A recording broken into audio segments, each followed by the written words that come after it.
Everlasting, the Legacy Podcast, is the official companion podcast to the upcoming MPB original documentary, focusing on the life of Medgar Evers. The companion podcast, hosted by me, Rita Brent, will feature in-depth conversations, extended interviews, and exclusive archive footage not shown in the documentary. Everlasting, the Legacy Podcast, video and audio episodes premiere September 18th. Find it on mpbonline.org or wherever you get your podcasts. MPB, your stories, our mission.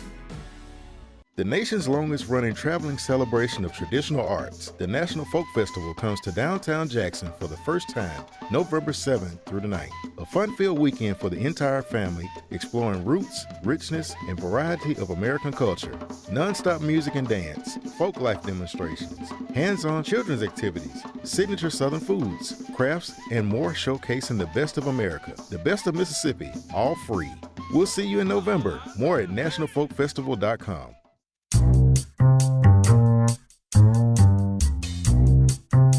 Well, good morning. Welcome to Deep South Dining right here on MPB Think Radio. Malcolm White, Carol is here. Welcome to the neighborhood. Malcolm, it's so good to see you. Hadn't seen you since Saturday night. We had a throwdown on Saturday night. We did. I was so honored to be amongst the people that were honoring you at the Catholic Charities Banquet. Yeah, it's a great organization, and I don't know. Just so much incredible work. So this year it was Blue Cross Blue Shield of Mississippi and moi who were honored for the Samaritan, which is really a great honor, and I was delighted to be able to invite a bunch of my friends, including you, to join us at the two museums for that event. I just want to give you a little bit of credit here because I feel like they really got who you are. I mean, you've been out there with the people for many years, raising money for different causes, different things, for Children's Hospital for how many years? Long time. I don't know. Decades. Yeah. Anyway, it was a great feeling. I was happy to be there. Good. Well, we had a fun time, and we appreciate all the work that Catholic Charities does. I had written some remarks which I was not able to give, and in essence what I wanted to say was that I was accepting this award on behalf of my old dear friend and former sister-in-law, Barbara Piggott. Baba. Catholic Charities. She worked there for 35 years. And ran she was a fixture.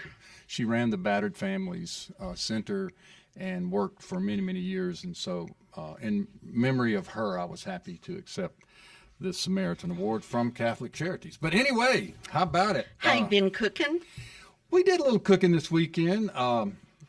One thing that I wanted to share with you was that we cooked some eggplant. We had a couple of eggplant that David Patterson had shared, and we peeled them, sliced them, and I'm saying we. Because it was my theory, but the royal we. But it was Kara's hard work, and we roasted them with a bunch of herbs that I've been growing in pots. We had rosemary, thyme, basil, I don't know, 2 or 3 others, and we just had this huge sort of olive oil, salt, pepper, and then all these fresh herbs, and we just stuck them in the oven and roasted them until they were nice and soft, and they were delicious. We ate them. Kara put a few slices of hers on her sandwich. She was eating a turkey sandwich. I put them in my salad. I had made a salad, and I just put the eggplant in there. So it's really good. We had one Italian eggplant and then one of the larger, I don't know the name of the large, big one, the football. Yeah, I love eggplant. I especially love the Chinese eggplant, which are I think that's the one I called long, very long, 5 or 6 inches long. I love to braise them, Chinese style, spicy. Well, that's the one I said Italian. It was a Chinese eggplant. But either way, we had one of each, and they were quite tasty. And on the top, at the very end, we put a little Parmesan cheese to kind of give it a little kick. A little kick at the end there. Well, I've been cooking really simply this summer, and just inspired by John Lester, who was on the show a couple of weeks ago. It's if you just keep fish simple, it's hard for it not to be delicious. If you it's fresh, start with a really fresh piece of fish. So I've had grouper, I've had triple tail, I've had snapper. I've had redfish. Did you get any of that salmon that he talked about? I have not been by When he there was yet, on but the I show? want to. Okay. Actually, we did have some salmon, and it was frozen. It was actually from, I guess, Alaska, and it was delicious. Good. I mean, salmon freezes Yeah. really, really well. And I just, put it in the oven for about 8 minutes with a little olive oil and herbs, and absolutely delicious. But my big cooking was yesterday when John had a hankering for a fried egg sandwich. Oh, I love a fried I know egg you sandwich. love it. And then he had a hankering. He couldn't decide between a fried bologna sandwich and a fried egg sandwich. So I said, well, why don't I combine them? Oh, boy. So that's the kind of cooking that's going on at my house right now. But speaking of John Lester, when he was on last week or the week before, we talked a lot about the new seafood labeling bill that was passed by the Mississippi legislature in this last session, and he was complimenting it. He thought it would be good for business and good for the industry. And then there was a news report this past week that I think it was called the Shrimp Alliance, of the Southern Shrimp Alliance, had hired a consultant, CD, SEA, capital D, CD Consulting, and they did a review of Jackson restaurants. I think they visited 44 or 45 Jackson restaurants and discovered that only 14 were adhering to the locally caught labeling situation. So we're not going to get into the negative details of that, but there's a lot of talk about this seafood labeling, sourcing, and so forth and so on. So you'll be hearing about it if you haven't already. But that's well, they didn't publish what they call bad actors. Mm-hmm. And some of these people, I'm sure, did not know they were cooking. That's right. Shrimp, imported shrimp. But, the article that you sent me, it said when the tester said they were not authentic dishes. But I loved knowing that many of the restaurants that we frequent were on the good guy list. Right. And I don't have it right in front of me, but Hal and Mal's was one. Shuckers Mayflower. was Lots one. of the the Mayflower, restaurants. really, really good Table restaurants. 100. There were a lot of Yeah, restaurants. but it's a tough gig, and I'm sure a lot of these restaurants are dealing with purveyors that they trust or formerly trusted. Yeah, and then there's, you get a box of shrimp and it says domestic, and you don't know what state it came from. You don't know if it's Texas or Louisiana or Mississippi. So anyway, it's going to be a sort of rough journey getting to this getting through this seafood labeling maze. But we'll keep you posted. And if you have any thoughts on it, you're welcome to share those with us. You can call us at 1-877-672-7464, or if you'd rather, you can just shoot us an email to food@mpbonline.org. Hey, Mal. Hey. I just got a text from one of our favorite food people in the whole world. And that is? John T. Edge. John T. on the phone. No, he's on the text. He's texting us. He's texting, but he was complimenting the show this morning, especially the talk about the great contribution that you've made. Oh, well, thank you, John T. That's pretty great. And, his show, True South, which is on the SEC network. Yes. I think the new season starts maybe in a couple of weeks. It's coming up, yes, if it hasn't already. That is one of the most fascinating shows. They go to small towns and kind of, unheralded places and get to know the food and the people. And now it's in, 5th, 6th, 7th season. It's incredibly terrific. Popular. I see it all the time. Most of the time, what I see is when I'm just sort of channel surfing, and I'll come up on SEC and it'll say True South, and I jump in, and wherever he is or they are is where I am. So it's a great show, and what a what a terrific story that John T. tells. Yeah, and what a terrific contribution he's made, not only to the food of the South, but introducing the food of the South to the whole country. To the world. And this is a very worthy next act for him, is taking it on the road and to tens of thousands of people. Indeed. Hey, couple of other updates that I have been able to sort of gather. Walker's Drive-In was sold, and it's my understanding they are back open for lunch now, kind of softly reopening. They've done a little bit of painting and redecorating, but the menu, I am told, is relatively the same. I haven't made it yet, but Walker's, for those of you who are big Walker's fans, Walker's Drive-In should be back up and running now for lunch. And also, Taste Italian has been having soft openings out in the Renaissance. This is a restaurant based in Starkville. Yeah, high excitement about them coming to town. And they've looks done like they have put a lot of care and Yes. money into that facility. Completely renovated the Enzo's previous Biaggi's before Biaggi's, Enzo's, now Taste Italian Kitchen based in Starkville. I think they're opening officially on August the 5th. That's what I was able to glean from the internet. So if you've been seeing those photos of their soft opening and you're interested, they should be up and running very soon. Well, hey, a comment about Walker's. You know how I love these national days.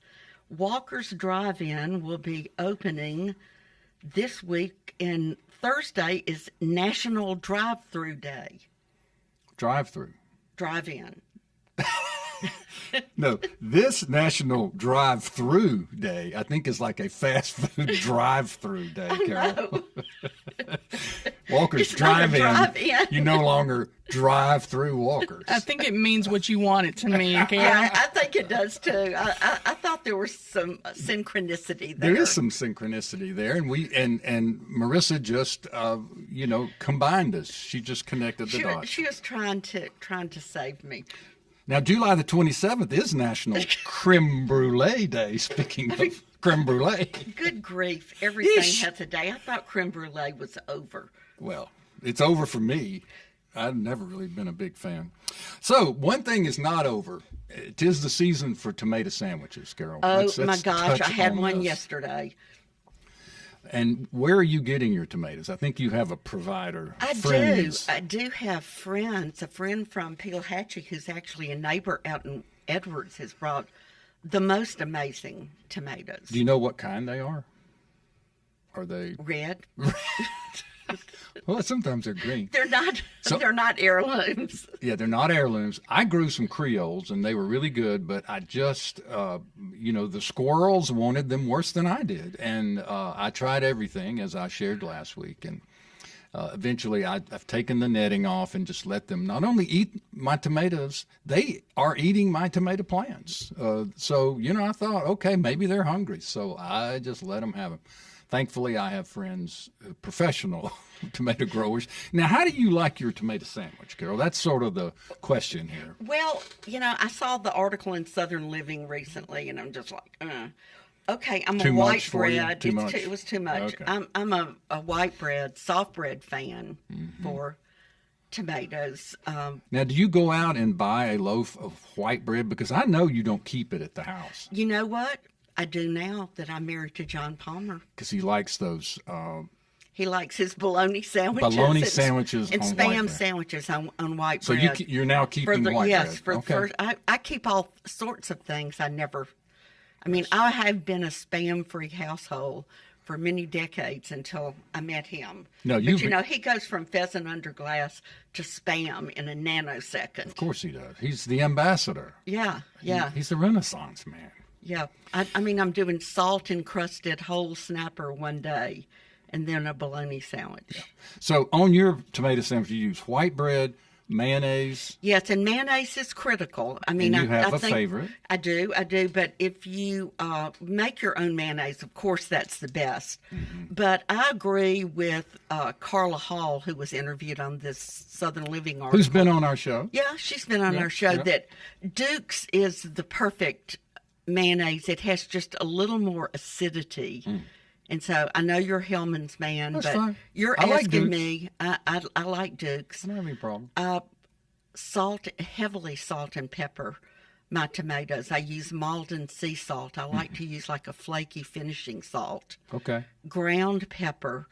And then I run outside and pick a few basil leaves. I was going to and ask you tear them. if you did that. I do. Well, I love BLTs, and I like tomato sandwiches as well. We have some wheat bread that we keep because of my grandson, Wilder. He loves pickle sandwiches, and to him, a pickle sandwich is slice of turkey, slice of cheddar cheese, and then bread and butter pickles with mayonnaise. And so we keep that bread for him, soft bread, I call it, though it's wheat. So that's what I use for my BLTs is this wheat bread, mayo, of course, bacon and lettuce, with some great homegrown tomatoes. Well, I had some Benton's bacon on my Sunday lunch run.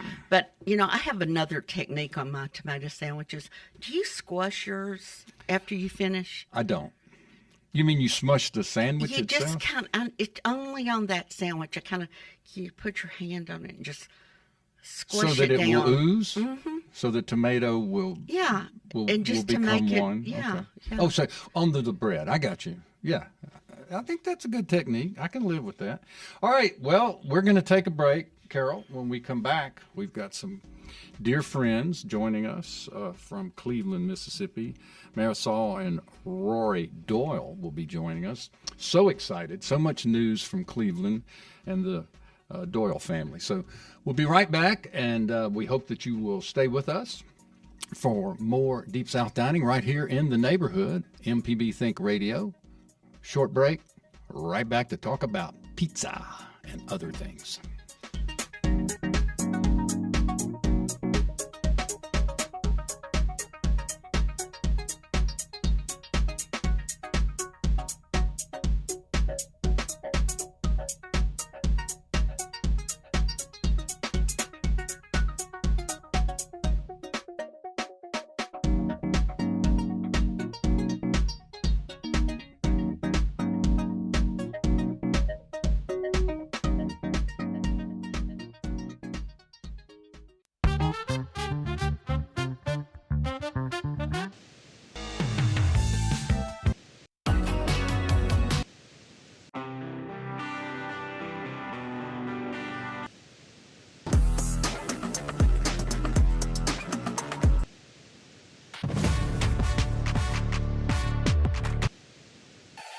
Together through the years, together in the future. MPB, your stories, our mission. Every parent wants their child to grow, to explore, and to dream big. At MPB, we're proud to support families and teachers across Mississippi with trusted educational programming and resources that inspire learning and spark imagination. From PBS Kids favorites to digital tools and early learning support, MPB is here for young minds, engaged classrooms, and families who believe in the power of learning at every age. Empowering families, inspiring learners. MPB, your stories, our mission. The nation's longest running traveling celebration of traditional arts, the National Folk Festival comes to downtown Jackson for the first time, November 7th through the 9th. A fun-filled weekend for the entire family, exploring roots, richness, and variety of American culture. Non-stop music and dance, folk life demonstrations, hands-on children's activities, signature Southern foods, crafts, and more showcasing the best of America, the best of Mississippi, all free. We'll see you in November. More at nationalfolkfestival.com.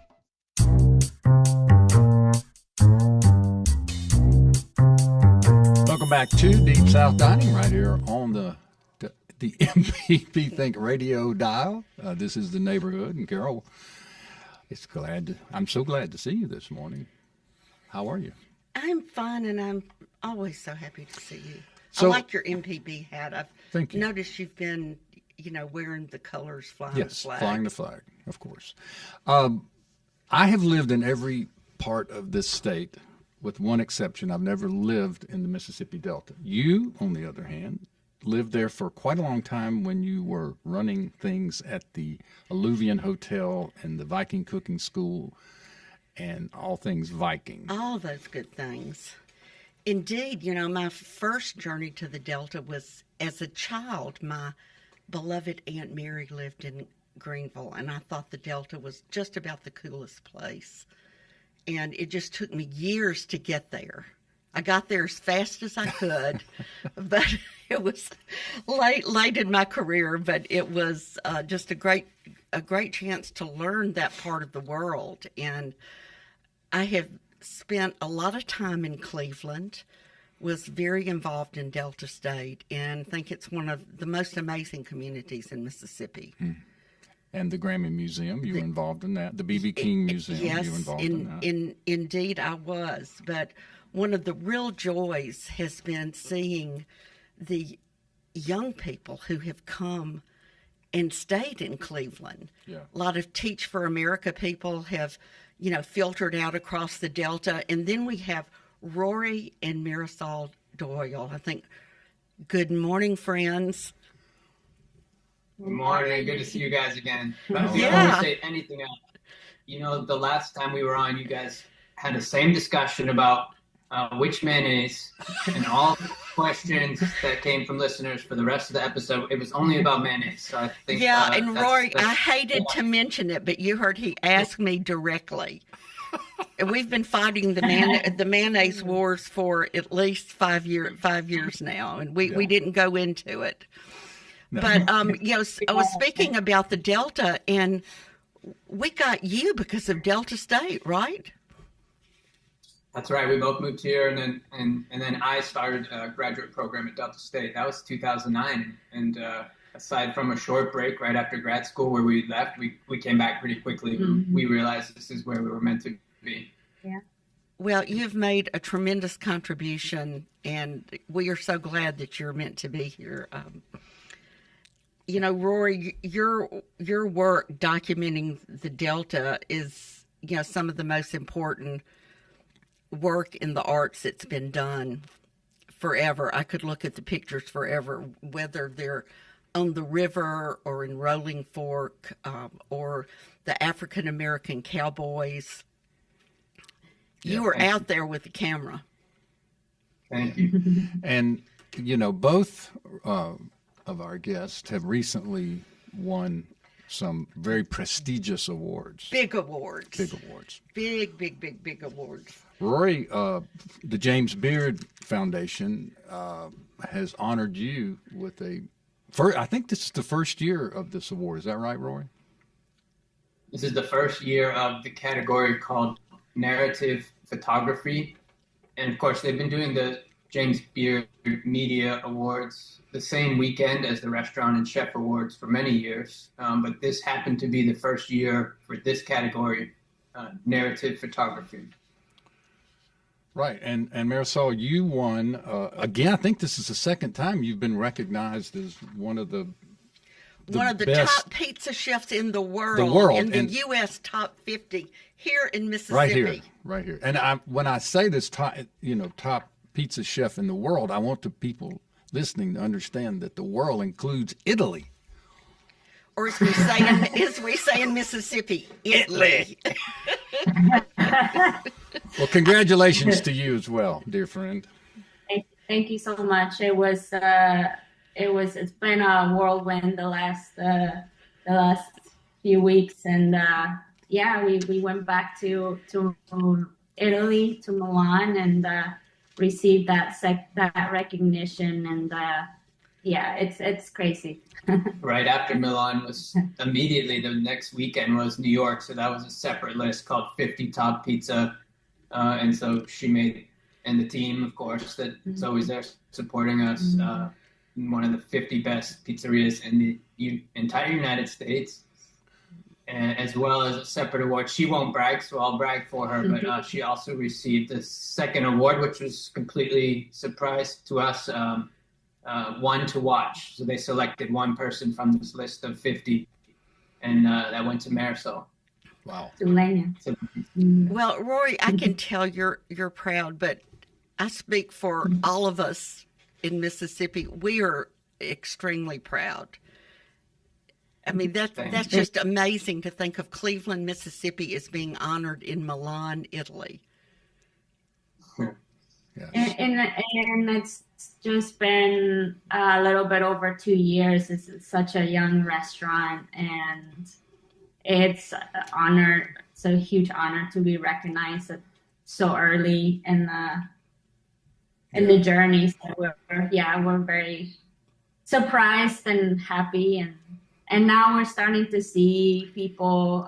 They're traveling 4 hours, 5 hours to come and try our pizza. So that's another So tell our thing. listeners who may not have been around for the last show, the name of the restaurant, where it is, what it means, when it's open. Speak to us. Yeah. Well, Lena Pizza and Bagels. Lena means firewood in Spanish. I grew up in Sonora, Mexico, and we wanted to do a restaurant that would incorporate my background in Mexico, flavors from Mexico, but also we're doing a Neapolitan style pizza. We went to Naples, Italy to learn this style, and we wanted to bring it to our community. And we opened in April of 2023. And it's been incredible just to have this blend of flavors and in a community and that have supported us from the beginning. Yeah, we've been very lucky. Carol, you mentioned just what a special place Cleveland is. Cleveland has embraced us, and we're always grateful for that. But also the fact that we have a team here that is based in Cleveland, and many of them are students. But they're literally the people that help us go and help us operate. And we're very fortunate that Cleveland and the Delta State, with the students that it attracts, has made our restaurant possible. Yeah. That's great. So what days are you open? We're open for pizza Thursdays, Fridays, and Saturdays from 4:30 to 8:30. We do bagels as well, breakfast sandwiches on Saturday mornings from 9:30 to until we sell out, or until 11:30. And we started doing the first Sunday of every month for pizza from 4:30 to 7:30. So if people forget those kind of complicated hours, are they posted on your website? Yes, we have. Have a website, Lena Pizza Bagels. Because we don't want anybody driving from Memphis on a Tuesday. We're They're going to be Instagram. disappointed. That's true. Facebook, Instagram, on our website. And Google, Google Maps will show, but Google can be a little tricky. Like, for example, the first Sunday of the month is really hard to, get that to show up on Google. But if you follow all of our social media, we constantly post our schedule. Mm-hmm. And the restaurant spelling is Lena with a, so what do you call the little squiggly on top of the N? Tilde. So A tilde. Yes. So if anyone's interested, go and search for that, and you will begin to understand what's going on in Cleveland, in downtown Cleveland, I might add. know. So where did you guys meet? Phoenix, Arizona. In Phoenix. Yeah. So it's kind of funny that we're here in Mississippi, which is kind of halfway between the homes of where we both grew up, Marisol in Mexico and me in Maine. And I just randomly went out there for a job, and we met. And of course, our journey together has brought us all over the place. We spent time in Sonora together, where my life changed, getting to see where Marisol grew up, and then Eat good food. we eat amazing, real, authentic Mexican food. And then I don't know why, she trusted me and got in our tiny little car and moved to Mississippi. And, we never even had visited here before moving, but it turned out to be the right choice. Yeah. So you chose Delta State as your next gig. At that time, I had finished my journalism degree, but I did not have enough photo experience to be a full-time photographer. So actually, in summary, Delta State was at a point in my life where I didn't know quite what my career path would be. I did know that I wanted to do photography, but I didn't have enough experience to get hired yet. So even though we ended up in Mississippi for reasons unrelated to photojournalism, I was able to grow my career here. And actually, after finishing my degree at Delta State, they hired me as the staff photographer, which I did for 5 years. And then during that time, I was getting better in the editorial world, and eventually got enough work to do that as a career. And Marisol the whole time was working in restaurants here. So Roy, the James Beard Award that you've received, I believe, and correct me if I'm wrong, was about the work you did around Chuck's Diner or Chuck's Drive-In. Chuck's Dairy Bar. Dairy Bar in Rolling Fork, Mississippi. Post, I guess, disaster. Is that right? Does that sum it up correctly? Pretty close. So I have been photographing Chuck's and Rolling Fork, but with a focus on Chuck's for years, and many years even before the tornado in 2023. And so the project that I applied for, this narrative photography, which, by the way, was something I never planned to do. I only actually learned about the application for this award 2 days before deadline. Thanks to a fellow photographer who sent out a group email and said, hey, if you guys have projects that are tied to food and narrative photography, you should consider applying. And so I've for years worked on Chuck's and gone down to photograph different things that have happened there. Initially, I first found it fascinating because it's a place, and you both as food people will understand the significance of restaurants, particularly in rural communities where it's a food desert anyway, but just to find a fresh meal can be hard, right? And so Chuck's initially drew my interest because of all the people that I've eaten there for generations through families, as well as all the farm workers and the small population who lives there. And then all these things started happening after I initially learned about Chuck's, and the historic floods of 2018, 2019, followed by COVID in 2020. And these were things that I kept going to cover. All of this was made possible, by the way, because of Tracy Harden, the owner, and her husband, Tim. But primarily I would talk with Tracy, who said, you're welcome here. And actually during COVID, I received a grant from National Geographic and spent an entire week inside the little motel that was behind the original Chuck's, which was destroyed in the tornado in 2023. So for about a week, I did not leave this very small portion of Rolling Fork and was inside of Chuck's in the motel the entire time documenting it. Well, I became aware of your work on Chuck's. I believe it was about 2021 through a fabulous article in the Bitter Southerner, which is an online fantastic magazine, and the photographs of the flood were just stunning. I think part of your copy, I think you wrote the article too, said it was like the Delta. It filled up like a bathtub, but there was no drain. There was just, water everywhere. And I don't know if you got those shots from a plane or a helicopter, but they were very moving. Thank you. It was such a tragic time for everyone there. People lost property, crops. There are a couple of people that actually ended up passing away in the floodwaters. And so it was just like another punch that this area wasn't really able, there was no more room for more suffering in this area. It's already, it's suffered so much. And then that was followed by COVID. And then COVID was followed by a tornado. So it's been really hard to see everything that's happened there. But the one constant has been Chuck's. It always comes back, and it's completely rebuilt and open, and that's thanks to Tracy and her team. And Chuck's was started back in the 60s in some pretty rough times in Mississippi. Chuck, I guess, bought it and then sold it in the mid-2000s to Tracy and Tim, right? Yep.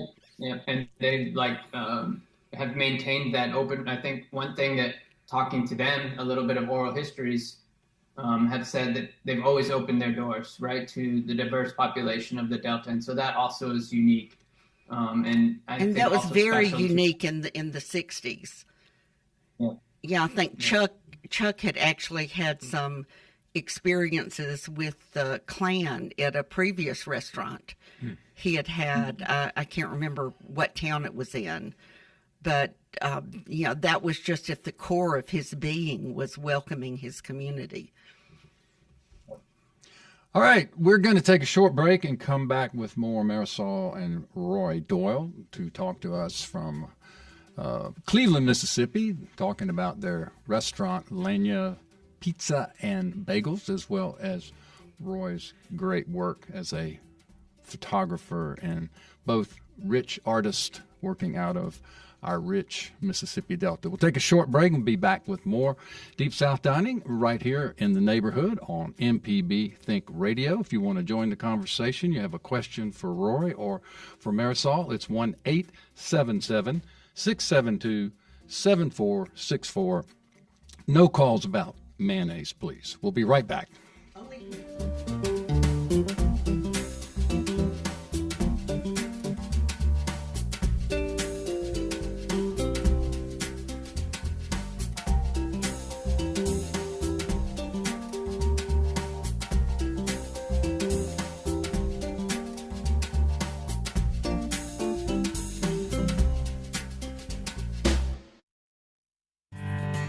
At the Mississippi Arts and Entertainment Experience in Meridian, we believe in the power of the arts, storytelling, and education, just like Mississippi Public Broadcasting.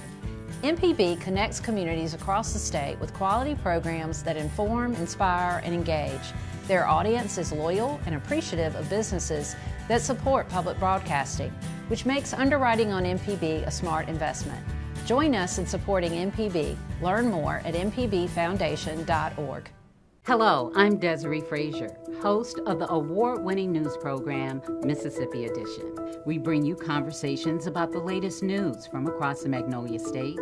Whether it's politics, healthcare, or education, you'll hear in-depth discussions on issues that matter to you. So join us each weekday morning at 8:30 on MPB Think Radio, or download the podcast, listen through the app, and online. Everlasting, the Legacy Podcast, is the official companion podcast to the upcoming MPB original documentary, focusing on the life of Medgar Evers.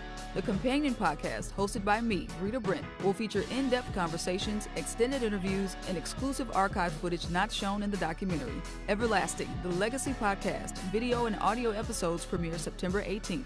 Find it on mpbonline.org or wherever you get your podcasts. MPB, your stories, our mission.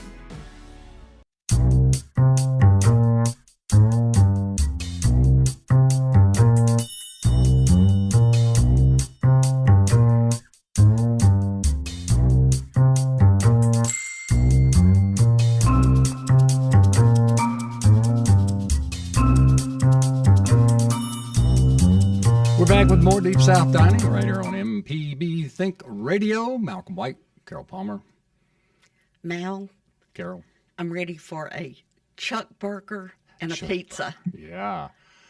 Both available in the Mississippi Delta nowadays. Exactly. Welcome back, our guests, Marisol and Rory Doyle from Lena Pizza and Bagels and from Cleveland, Mississippi. We're so glad to have you on. Both, as we touched on in the last segment, have recently received really monumental awards, both James Beard and the best. How is it actually categorized? The best 50 in the U.S. and something in the world, Roy? How's that? The one in Milan is the Best Pizza Chef Awards, which is it's the top 100. And this year we came in number 77, and then the other one is 50 top. And they have several categories. They have several categories. Well, they have 50 top in United States, they have 50 top in Europe, they have 50 top in Asia, and then they have 50 top in the world. So the one that we were in, it was the 50 top in the US. We came in number 38. Yeah, which is it's pretty yeah. fun. I suppose that your Italian mentors must be enormously proud of your accomplishments and the restaurant's accomplishments. And remind us where you trained or where you learned to make pizza. Yeah, our first school we went, it's called Scuola de Pizzaioli, and it's outside of Naples. It's in a town called Bagnoli. And we also went to AVPN, which is Associazione Verace of Pizza Napolitana, and it's the association that certifies for Neapolitan style pizza. Very, very important in our learnings and our teaching. So we're very grateful that we were able to go there and learn from them. That's really interesting, Malcolm, that they have a certification Yeah. for Neapolitan pizza. I had no idea. And what are the components of the Neapolitan pizza that one must address in order to be certified?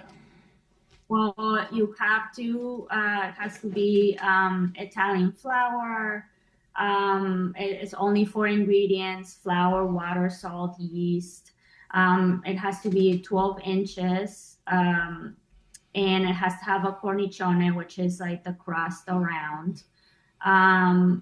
You also, I'm not certified because the restaurant is not certified, because even like the restaurant, you could certify it and it's very specific. Like, you have to have a copper container for the olive oil. You have to have someone helping you with the peel, like when you put the pizza on top of the peel, when you transfer it to the oven. So it's like very, very, very specific, like little things that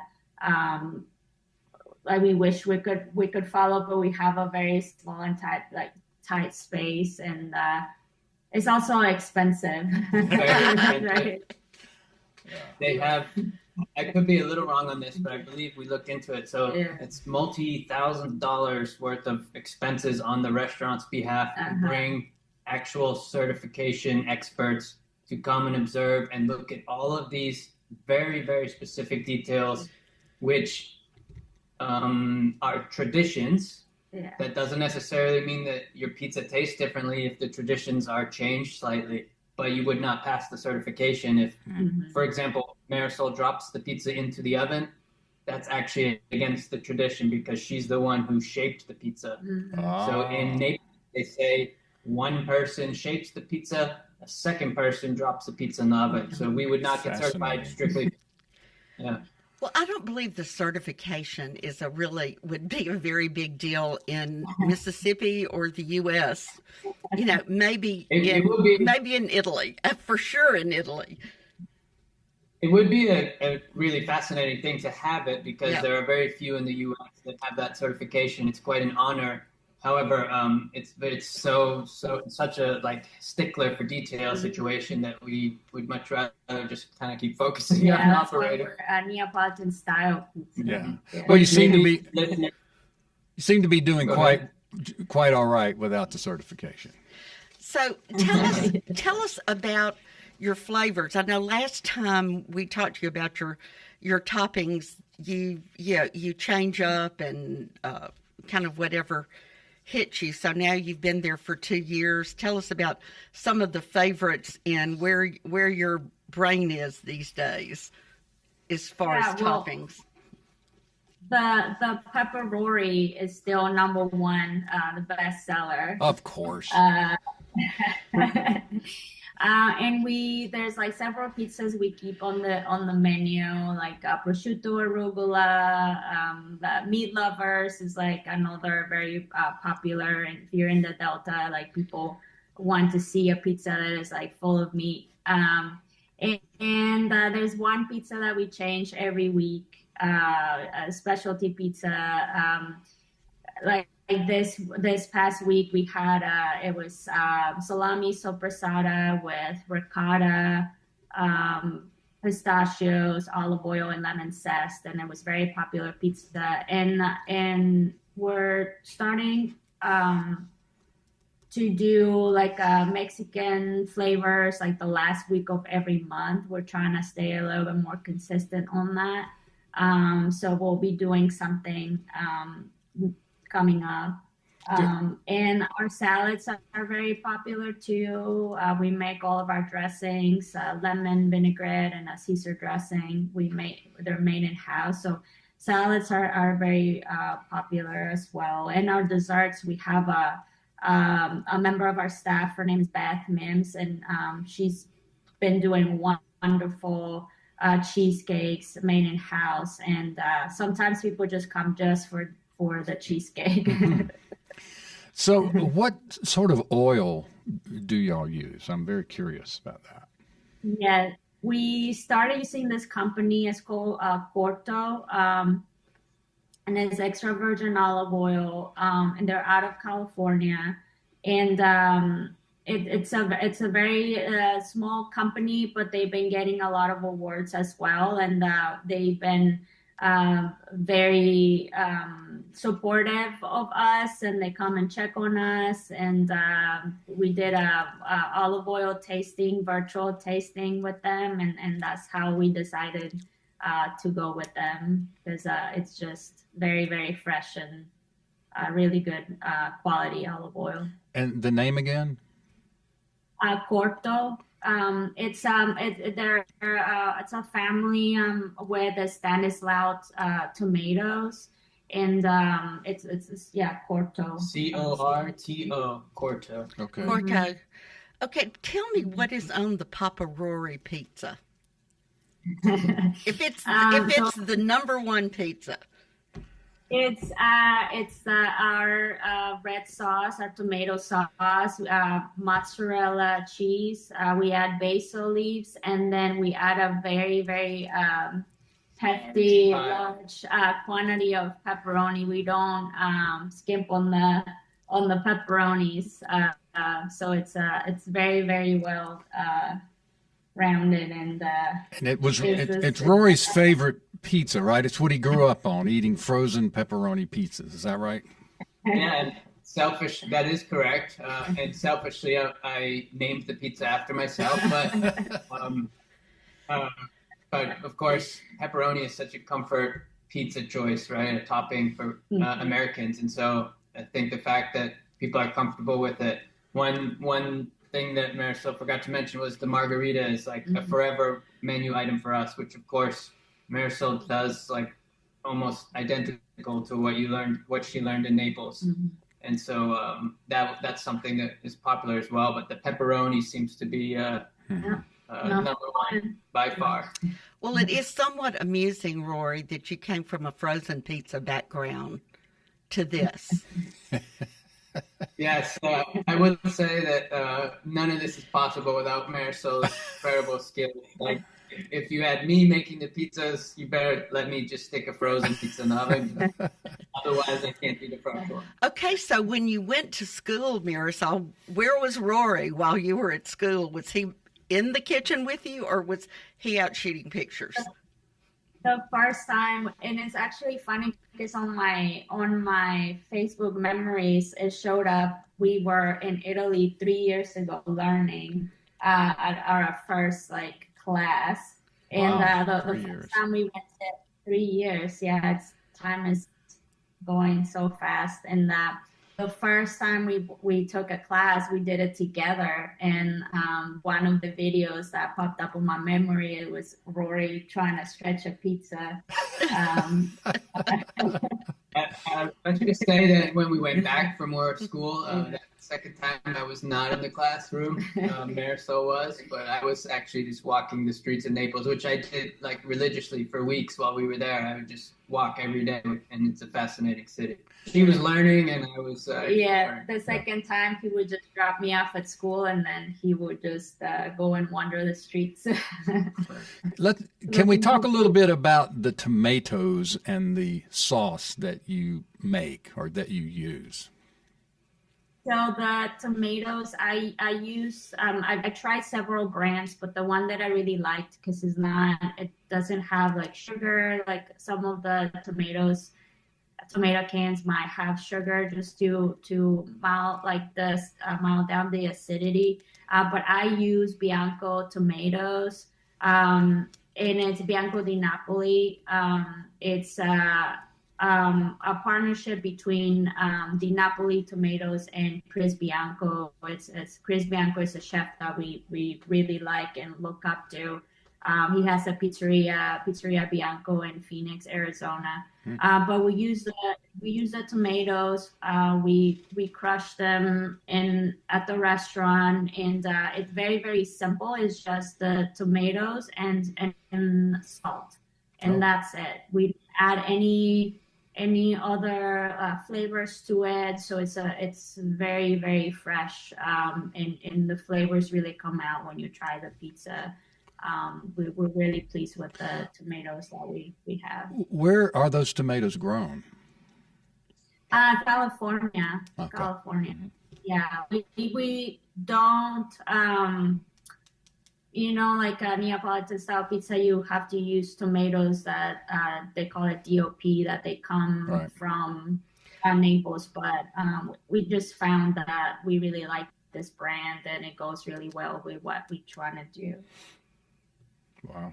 Sounds good, huh, Carol? Getting hungry? Well, Malcolm, I'm looking for a road trip. Yeah. I say we leave here, stop by Chuck's Dairy Bar, maybe have a Chuck burger and a sundae. Mm-hmm.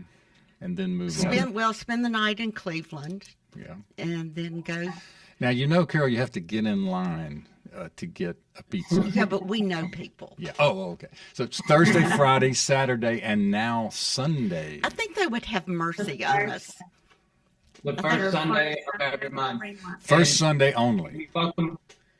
Yes, we welcome people every day that we're open, but it's a secret trick for people who are coming from out of town and maybe it's too far to drive and return home the same day. Is you come on a Friday night for pizza, spend the night, have a beautiful hotel downtown Cleveland, and then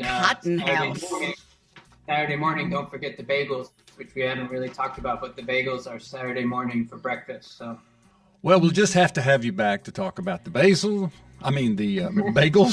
Yeah, Malcolm's into pizza. I'm getting hung up here.